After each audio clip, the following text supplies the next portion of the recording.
내일 내가 유럽을 떠나는 날 여자는 마르세유까지 나를 배웅해 주었다.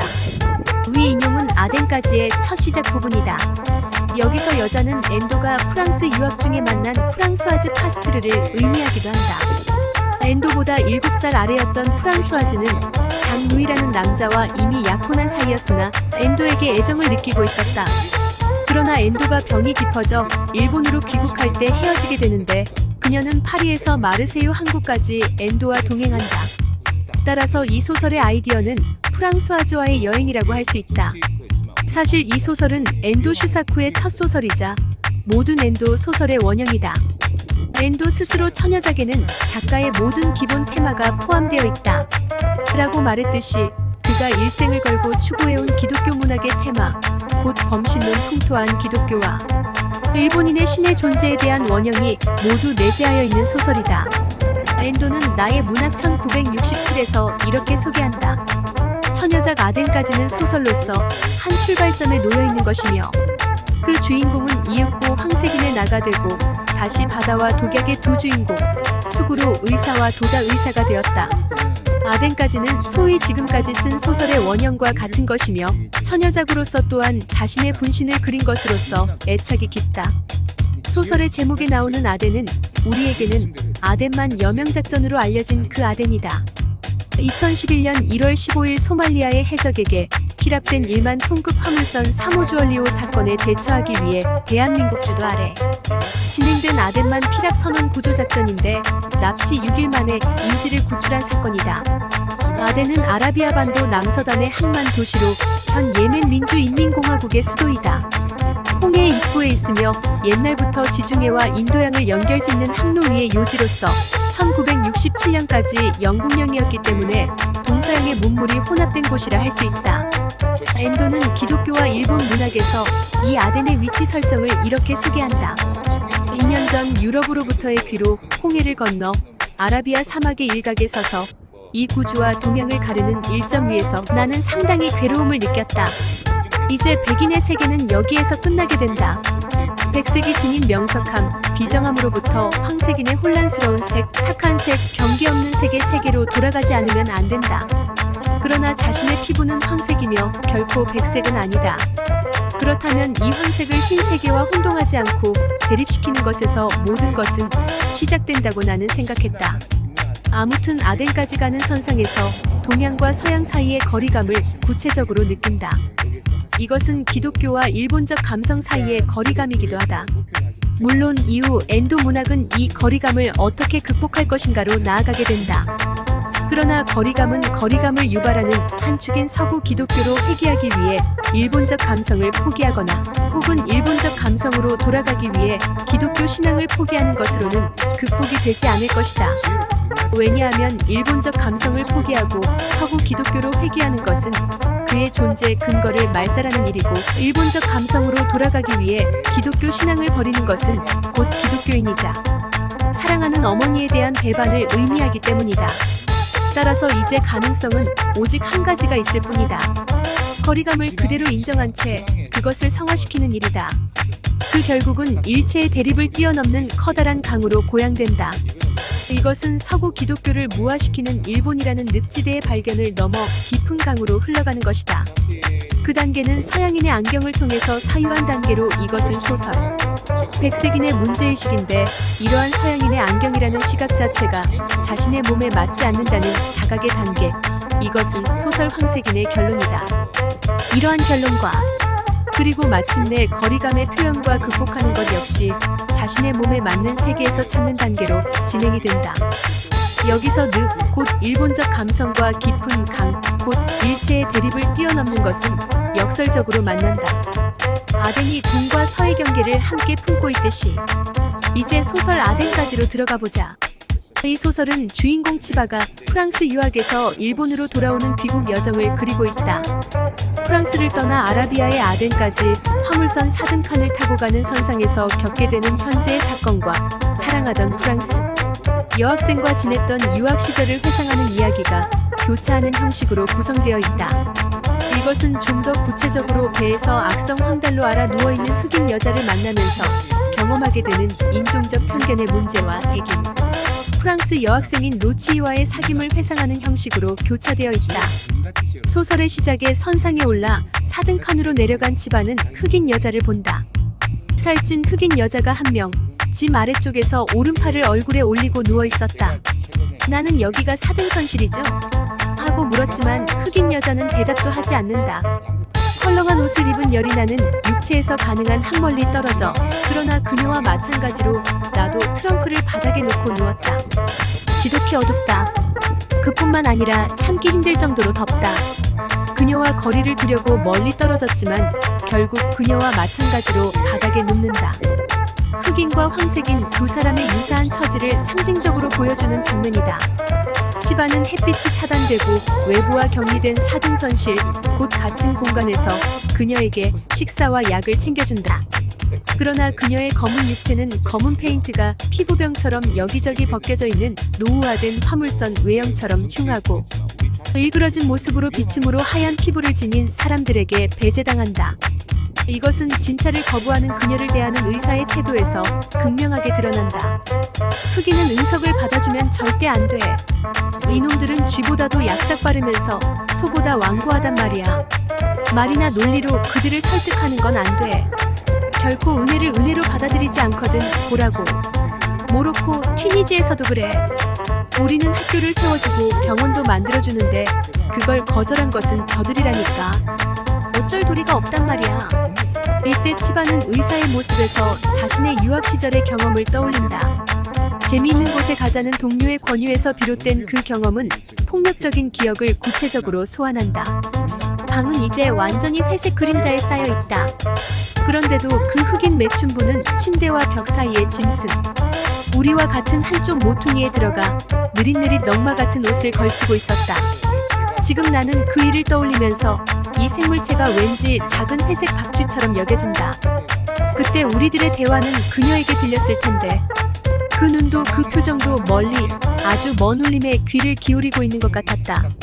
무감동 때문인지 아니면 피로 때문인지 알 수 없다.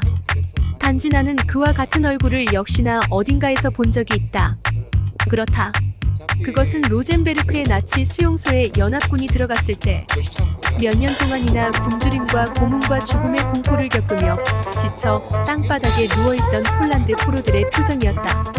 이렇게 흑인을 물체처럼 다루는 백인의 모습은 제국주의가 식민지를 개척하며 행했던 폭력성의 상징이 된다. 짐승 우리의 가축처럼 갇혀있는 흑인 여자의 모습은 나치 수용소에 갇힌 포로들의 모습과 중첩됨으로 폭력적인 전쟁의 기억을 환기하고 있는 것이다. 이윽고 치바는 선상에서 프랑스 여인 로치이와의 기억을 떠올린다.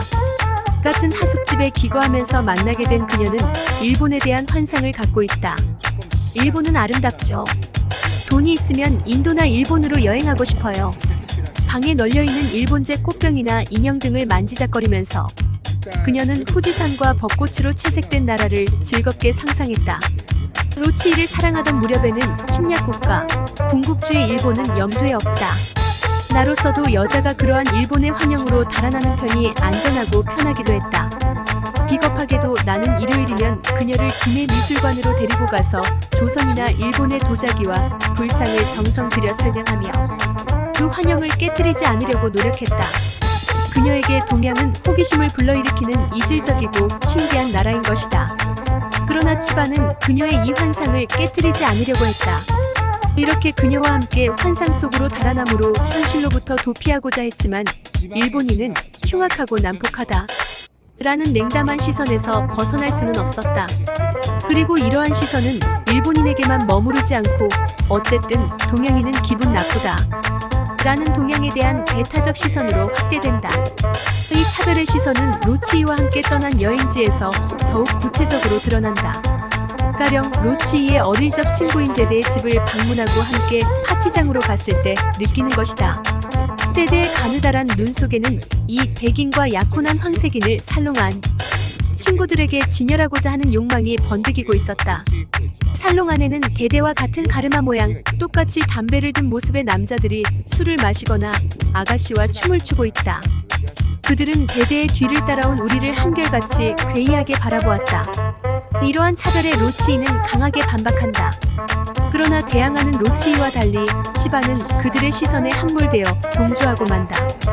이렇게 내면화된 자기 표상은 거울에 비친 자신의 피부색을 묘사하는 장면에서 선명하게 드러난다. 여행지에서 로치이와 하룻밤을 보낼 때의 일이다. 처음에 나는 거울에 비친 것이 정말로 나의 몸이라고는 생각되지 않았다. 병들었지만 나는 일본인으로서는 균형 잡힌 벌거벗은 몸을 갖고 있었다. 육체의 모습을 가지고 말한다면 나는 백인 여자와는 부조화로운 모습을 하고 있는 것은 아니었다. 그러나 거울에 비친 것은 그것과는 다른 모습이었다.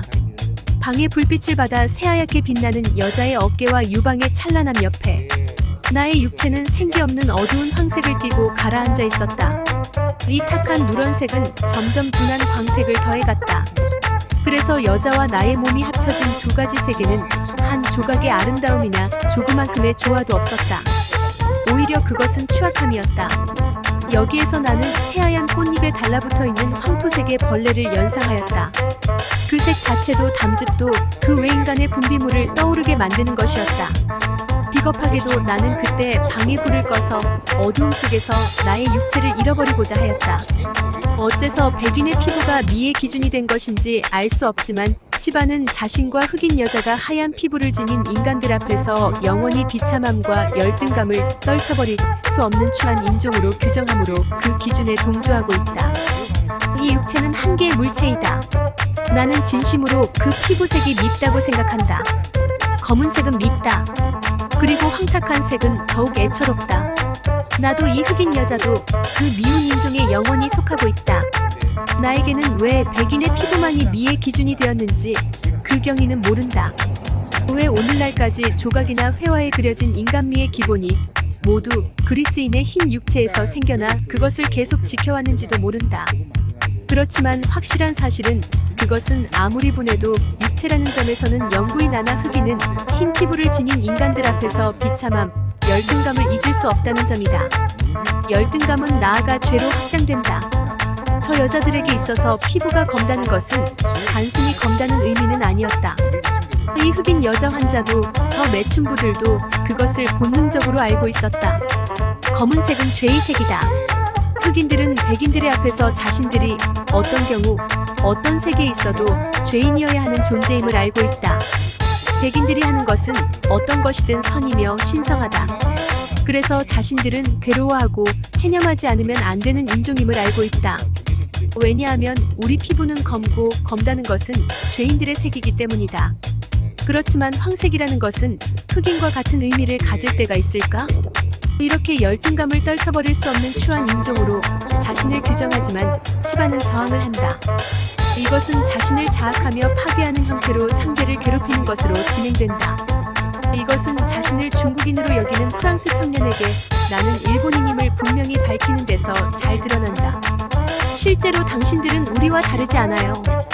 청년은 위로하는 말투로 꿋꿋하게 이야기했다. 결국 생김새는 그렇게 다르지 않아요. 그런가요? 아무리 봐도 일본인의 얼굴은 야만이라고 생각하는데요 하고 나는 빈정대는 투로 대답했다. 나는 결코 일본을 야만의 나라라고 생각하지 않아요. 특히 전후에는 미국이 문명을 천만해요. 일본인은 야만입니다. 자학의 욕망과 파괴의 충동은 나의 가슴을 격렬하게 흔들었다. 당신들은 우리와 다르지 않다. 라는 청년의 위로는 오히려 그 근저에 문명과 야만의 경계가 설정되어 있음을 드러낸다. 전후에는 미국이 문명을 전해주었기 때문에 일본은 이제 야만에서 벗어났다는 인식이 내재하여 있기 때문이다. 상대방의 우월감에서 생겨난 자비와 자선을 견딜 수 없는 치바는 일본인은 야만이라고, 야만스러운 할복, 습관을 지닌 나라라고 거리낌 없이 말하며 상대를 당황하게 만든다. 자신을 향한 동정과 연민의 상처를 주고 싶다는 충동에 사로잡혀 지극히 역설적인 방법이긴 하나 자학이라는 방법으로 상대방을 공격하는 것이다. 본심을 감춘 이중적 태도보다는 차라리 채찍질하고 돌을 던지라고 외치는 것이다. 이러한 자학의 욕망은 피학의 쾌락으로 이어진다. 그때 나의 감각 안에는 어떤 쾌감이 욱신거렸다. 이것은 일본인 여자와는 결코 맛본 적 없는 쾌감이다. 단순한 마조이즘, 피학의 쾌락은 아니다. 틀림없이 그 배후에는 백색 앞에서 황색 자신을 모욕하고자 하는 자학의 기쁨이 숨어 있었다. 치바는 성의 기쁨에 도취한 여자가 나의 목을 조르며 당신은 나의 노예라고 소리치던 그날 밤의 기억을 회상한다.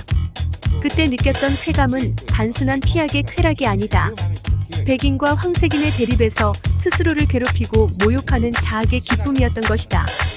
그러나 이러한 자학은 나 자신의 육체에만 한정되지 않고 그 범위를 확대해 나간다. 흑인 여자에게 약을 먹으라고 거칠게 소리를 치며 그녀를 때리는 것이다. 마조이즘의 세디즘으로의 변화인가?